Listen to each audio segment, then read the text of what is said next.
Hello students, welcome. बघा, आपण पाहत आहोत बेसिक कन्सेप्ट ऑफ केमिस्ट्री. केमिस्ट्रीचे बेसिक कन्सेप्ट बघत आहोत आपण. या आधीच्या लेक्चरमध्ये आपण बघितलं स्ट्रक्चर ऑफ ॲटम. ॲटमचं स्ट्रक्चर बघितलं. ॲटममध्ये सब ॲटॉमिक पार्टिकल्स असतात, त्यांना आपण प्रोटॉन, न्यूट्रॉन आणि इलेक्ट्रॉन म्हणत असतो. Protons and neutrons, they are situated in the nucleus. Protons आणि न्यूट्रॉन कुठे असतात? हे न्यूक्लियसमध्ये असतात.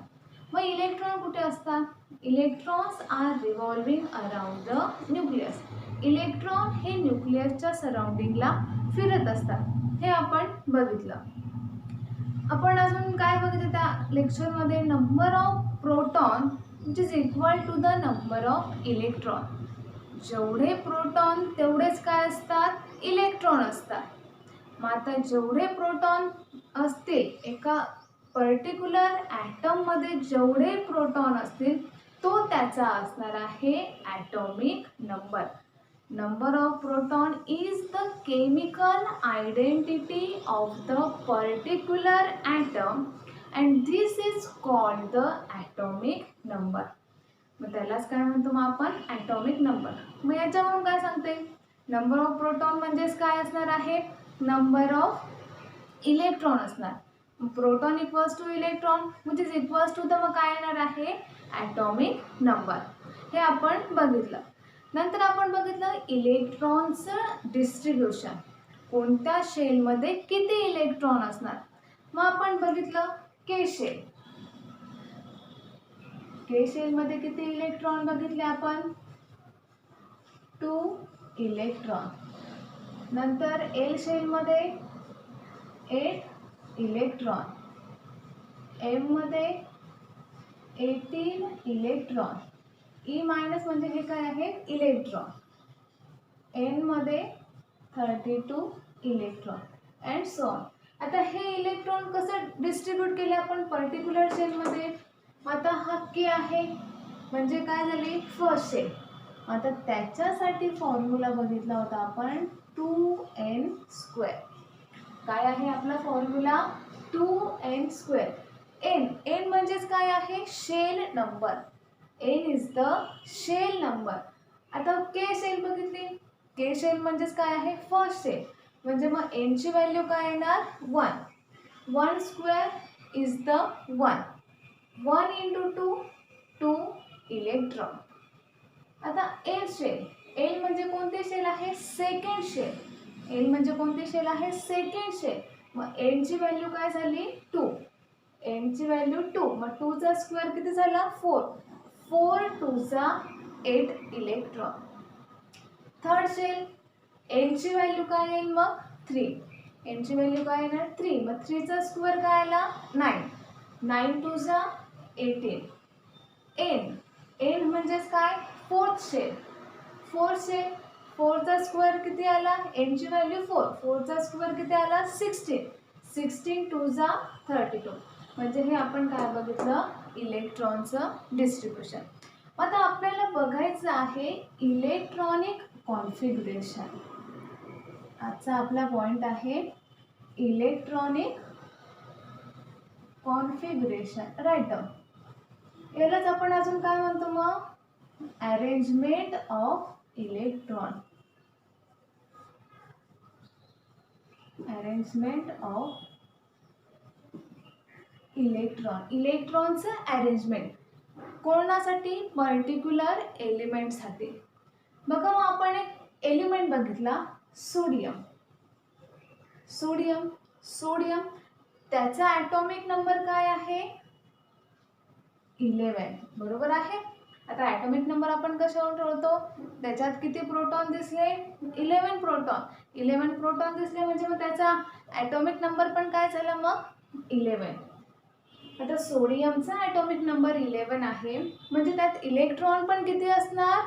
11च. आता आपल्याला ह्या 11 इलेक्ट्रॉनचं काय काढायचे आहे? कॉन्फिगरेशन. अरेंजमेंट करायची आहे इलेक्ट्रॉनची. पहिल्या शेलमध्ये किती, दुसऱ्या शेलमध्ये किती, तिसऱ्यामध्ये किती, अजून पुढच्या शेलमध्ये किती इलेक्ट्रॉन येतील याचं आपल्याला काय करायचं आहे? अरेंजमेंट करायची. बघा आता सोडियम 11 त्याचा ॲटॉमिक नंबर, 11 त्याच्यात प्रोटॉन आहे, 11 त्याच्यात काय आहे इलेक्ट्रॉन आहे. हा सोडियम काय आहे न्यूट्रल सोडियम. बघा हे सर्व इक्वल केव्हा असतील, number of proton equals to the number of electron they are equals to the atomic number. हे सर्व इक्वल केव्हा असणार, ज्यावेळेस एलिमेंट ॲटम हा काय असणार न्यूट्रल असणार. न्यूट्रल म्हणजे काय, त्याने एकही इलेक्ट्रॉन दिला नाही किंवा त्याने कोणाकडून इलेक्ट्रॉन घेतला नाही, अशा एलिमेंट्सला अशा ॲटमला न्यूट्रल ॲटम म्हणतात. बघा आता सोडियम ॲटॉमिक नंबर 11, इलेक्ट्रॉन काय आहे 11. आता पहिल्या शेलमध्ये आपल्याला काय बघायची याची इलेक्ट्रॉनिक कॉन्फिगरेशन. काय बघायची इलेक्ट्रॉनिक EC इलेक्ट्रॉनिक कॉन्फिगरेशन. आता या इलेक्ट्रॉनिक कॉन्फिगरेशन पहिली शेल कोणात काय असणार सोडियम. प्रोटॉन किती आहेत 11, Pn प्रोटॉन्स आणि न्यूट्रॉन. तर पहिल्या शेलमध्ये किती इलेक्ट्रॉन आहेत, पहिली शेल म्हणजे कोणती शेल आहे के शेल. के शेलमध्ये किती इलेक्ट्रॉन आहेत 2 electron. 2 electron. Maximum number of electron किती असतील फर्स्ट शेलमध्ये 2 असणार. 2पेक्षा कमी चालतील पण जास्त चालणार नाही. पण आता कमी चालणार आहे का नाही, कारण याच्यामध्ये आपल्याला 11 इलेक्ट्रॉन फिल करायचे आहे. म्हणजे मग पहिल्या शेलमध्ये आपल्याला 2 द्यावेच लागणार आहे. 2 इलेक्ट्रॉन तिथे फिल करावेच लागणार. 1 केला चालणार नाही, बाकीचे इलेक्ट्रॉन पुढच्या शेलमध्ये असं चालणार नाही. कॅपॅसिटी किती आहे या फर्स्ट शेलची 2 इलेक्ट्रॉनची. बघा सोडियममध्ये आपण 2 इलेक्ट्रॉन फिल केले, 11 मधून 2 इलेक्ट्रॉन गेले, किती उरले 9 उरले. घेतले 9 इलेक्ट्रॉन टाकून दिले सेकंड शेलमध्ये, तसं चालणार नाही. सेकंड शेल एल शेल आहे, त्यात कॅपॅसिटी किती आहे इलेक्ट्रॉनची 8 इलेक्ट्रॉन. 8 पेक्षा जास्त चालणार नाही. आता 8 इलेक्ट्रॉन इथे फिल केले, 9 इलेक्ट्रॉन उरलेले आहेत, त्यापैकी आपण किती इलेक्ट्रॉन फिल केले 8 इलेक्ट्रॉन. आता किती झाले 8 + 2 10 इलेक्ट्रॉन आपले फिल झाले. आता किती इलेक्ट्रॉन राहिले आहे 1 इलेक्ट्रॉन. मग थर्ड शेलमध्ये किती इलेक्ट्रॉन आला ओनली 1 इलेक्ट्रॉन. मग आता सोडियमची इलेक्ट्रॉनिक कॉन्फिगरेशन काय झाली 2 8 1. आलंय लक्षात. बघा आपण अजून सेकंड एक्झाम्पल बघूया. कार्बन. कार्बन त्याचा ॲटॉमिक नंबर काय आहे 6. कार्बनचा ॲटॉमिक नंबर 6 आहे. आपल्याला त्याची इलेक्ट्रॉनिक कॉन्फिगरेशन बघायची. सांगा मग काय कार्बनमध्ये 6 काय आहे इलेक्ट्रॉन आहेत. जर 6 इलेक्ट्रॉन असतील तर त्याची इलेक्ट्रॉनिक कॉन्फिगरेशन फर्स्ट शेलमध्ये किती येणार 2 येणार, 2पेक्षा जास्त येणार नाही.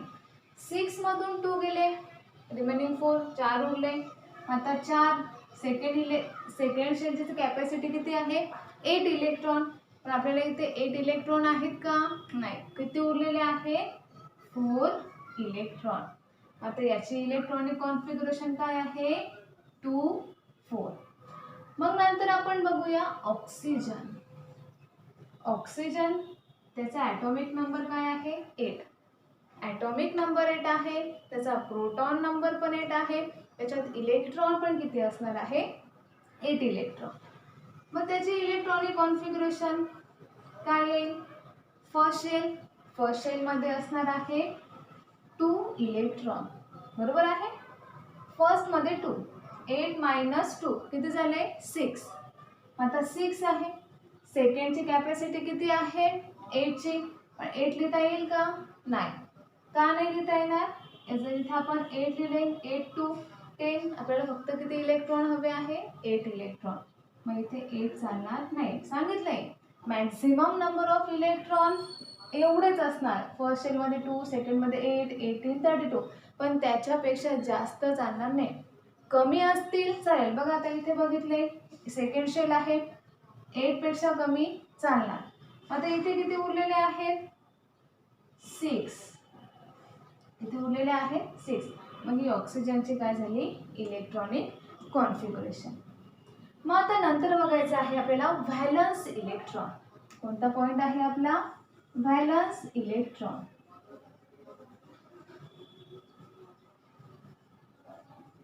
तर व्हॅलन्स इलेक्ट्रॉन म्हणजे काय?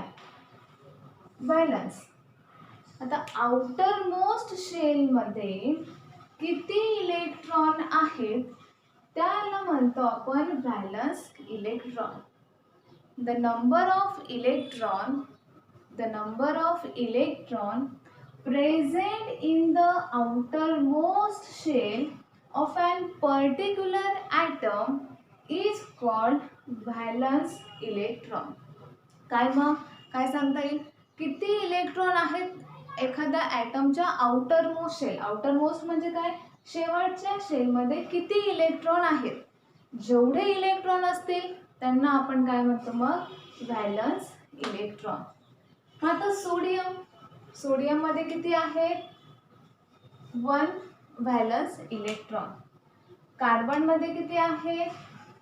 4 व्हॅलन्स इलेक्ट्रॉन. ऑक्सिजन मध्ये किती आहेत? 6 व्हॅलन्स इलेक्ट्रॉन. मतलब व्हॅलन्स इलेक्ट्रॉन समजलं आहे. बघा आता आपल्याला पॉइंट बघायचा. आता बॉन्ड कसे फॉर्म होतात? आता बॉन्ड फॉर्म करायचे आहेत, मग त्याच्यासाठी पहिले आपण बघणार आहोत आयोनिक बॉन्ड. आता आयोनिक बॉन्ड कसा तयार होणार? आता आयोनिक बॉन्ड तयार करायचा आहे, मग कसं तयार होणार? आता सोडियम आहे, कार्बन आहे, ऑक्सिजन आहे. आपण बघूया सोडियमचं एक्झाम्पल. कोणताही एलिमेंट बघा, आता आपण मोठं झालो, आपण सर्वजण कुठे जाणार? स्टॅबिलिटीकडे जाणार. प्रत्येकाला लाईफमध्ये स्टेबल व्हायचं आहे, बरोबर आहे. जर प्रत्येकाला स्टेबल व्हायचे, मग हे एलिमेंट्स आहे यांनाही काय व्हायचं आहे? स्टेबल व्हायचं आहे. आता हे स्टेबल कसे होणार? त्यांनी इलेक्ट्रॉन दिला किंवा इलेक्ट्रॉन घेतल्यानंतर त्यांची जी आउटर शेल आहे ती काय असणार? कम्प्लिटली फिल्ड असणार. काय सांगते मी? कोणताही एलिमेंट असेल, एलिमेंटने इलेक्ट्रॉन डोनेट केला किंवा गेन केला, डोनेट केल्यानंतर किंवा गेन केल्यानंतर जर त्याची आउटर मोस्ट शेल ही कंप्लीट होत असेल, कंप्लीट केव्हा होते? ज्या वेळेस त्याची आउटर मोस्ट शेलमध्ये जर 2 असतील, 8 असतील, 18 असतील किंवा 32 इलेक्ट्रॉन असतील, हे त्याची काय आहे? रेंज आहे. याच्यापेक्षा बघा, आता हे एक्झाम्पल सांगते, लक्षात लवकर येईल. सोडियम 281. आता याचा व्हॅलन्स इलेक्ट्रॉन किती आहे? 1 आहे. 1 का? व्हॅलन्स इलेक्ट्रॉन आपण कशाला म्हणतो? Number of electron present in the outermost shell. Outer शेलमध्ये जेवढेही इलेक्ट्रॉन असतील त्याला आपण काय म्हणतो? व्हॅलन्स इलेक्ट्रॉन, बरोबर आहे. मग आता 1 हा त्याचा व्हॅलन्स इलेक्ट्रॉन आहे. आता 1 याला आउटर मोस्ट शेल कंप्लीट करायची आहे. मग तुम्ही म्हणणार, टीचर तिसरी शेल आहे म्हणजे मग 18 इलेक्ट्रॉन पाहिजे. बघा असं नाही. कोणताही एलिमेंट असेल तर त्याच्या आउटर शेलमध्ये 8 इलेक्ट्रॉन हे आलेच पाहिजे. जर 8 इलेक्ट्रॉन येत असेल, मग ती 3rd शेल असो, 4th असो, 5th असो, कोणतीही शेल असो, फक्त पहिली शेल सोडून. तुम्ही म्हणा टीचर पहिल्या शेलमध्ये 8 इलेक्ट्रॉन पाहिजे म्हणून मग तो झाला कंप्लीट. तसं नाही. फर्स्ट शेल सोडल्यानंतर 2nd, 3rd, 4th मध्ये जर 8 इलेक्ट्रॉन कंप्लीट असेल तर त्याला आपण काय म्हणतो? मग तो एलिमेंट काय झाला? स्टेबल झाला. बघा आता याच्या आउटर शेलमध्ये काय आहे? 1 इलेक्ट्रॉन. आता हा 1 इलेक्ट्रॉन इझी देऊन दे, बरोबर आहे. याने 1 इलेक्ट्रॉन इझी दिला. बघा आता कसं होणार? याच्या आउटर शेलमध्ये आपण किती इलेक्ट्रॉन बघितले? 1 इलेक्ट्रॉन, बरोबर आहे. आता सोडियमला स्टेबल व्हायचं आहे, त्याला जर स्टेबल व्हायचं आहे मग तो काय करणार आहे? हा 1 इलेक्ट्रॉन देऊन देईल. कोणाला देईल? जर सोडियमने त्याचा 1 इलेक्ट्रॉन दिला, बघा आता इथे महत्त्वाचा पॉइंट आहे, जर एखाद्या पर्टिक्युलर एलिमेंटने जर इलेक्ट्रॉन डोनेट केला, तर त्याच्यावर चार्ज येणार आहे पॉझिटिव्ह. कोणता चार्ज येणार? पॉझिटिव्ह.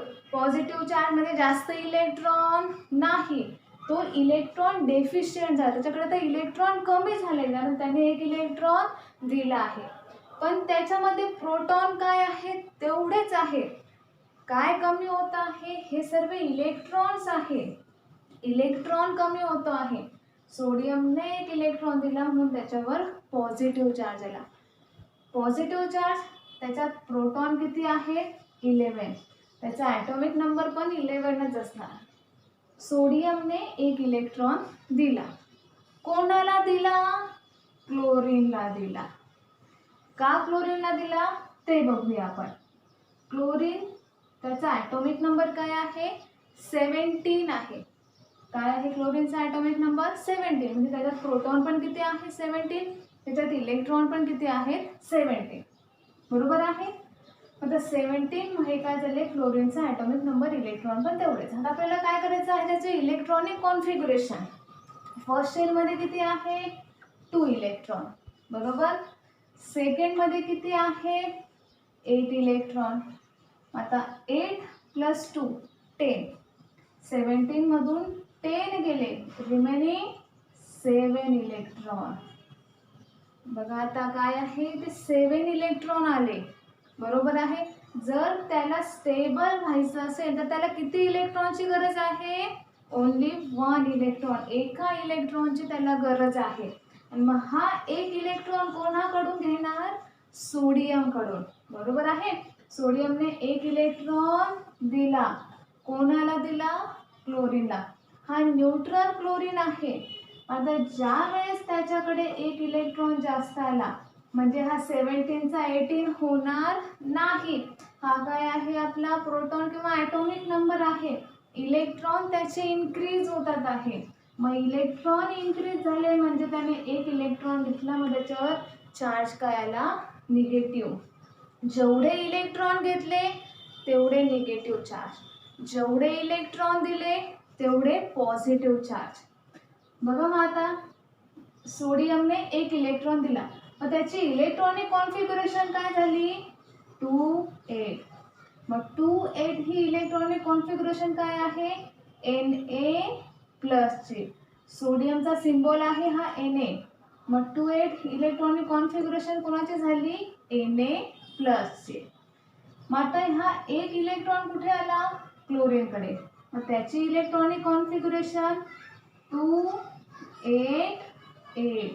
काय सांगितलं होतं मी, त्याच्या आउटर शेलमध्ये कमीत कमी किती इलेक्ट्रॉन हवे, 8 इलेक्ट्रॉन असतील, 8 इलेक्ट्रॉन असतील तर तो काय होणार, स्टेबल होणार. आता निगेटिव्ह चार्ज आला, इलेक्ट्रॉन त्याने गेन केला, मग हे काय झाले मग क्लोरीन Cl- ची इलेक्ट्रॉनिक कॉन्फिगरेशन. आता हा Na+ आणि हा Cl-. Na+ झाला, एक इलेक्ट्रॉन क्लोरीनला दिला, क्लोरीनने एक इलेक्ट्रॉन घेतला, Cl- झाला. मग Na+ Cl-. The bond which is form between electrostatic force of attraction. Positive negative काय होतात, एकमेकांच्या जवळ येतात. मग यांच्यामध्ये कोणतं अट्रॅक्शन तयार होणार आहे, इलेक्ट्रोस्टॅटिक फोर्स ऑफ अट्रॅक्शन तयार होईल. मग ह्या बॉन्डला, तयार होणाऱ्या बॉन्डला काय म्हणायचं आहे, आयोनिक बॉन्ड. आयोनिक बॉन्ड किंवा काय, इलेक्ट्रोस्टॅटिक बॉन्ड. आले लक्षात. मग आता इलेक्ट्रोस्टॅटिक किंवा आयोनिक बॉन्ड कसा तयार होणार, एकाने इलेक्ट्रॉन दिला, दुसऱ्याने गेन केला, मग त्यांच्यावर जे चार्जेस तयार होईल, मग त्यांच्यामध्ये जे अट्रॅक्शन असणार त्या अट्रॅक्शनला म्हणायचं आहे, त्या बॉन्डला म्हणायचं आहे आयोनिक बॉन्ड किंवा इलेक्ट्रोस्टॅटिक बॉन्ड. समजलं असेल, असं गृहीत करते. इथे लेक्चर संपवते. उद्या आपण बघणार आहोत कोव्हॅलंट बॉन्ड.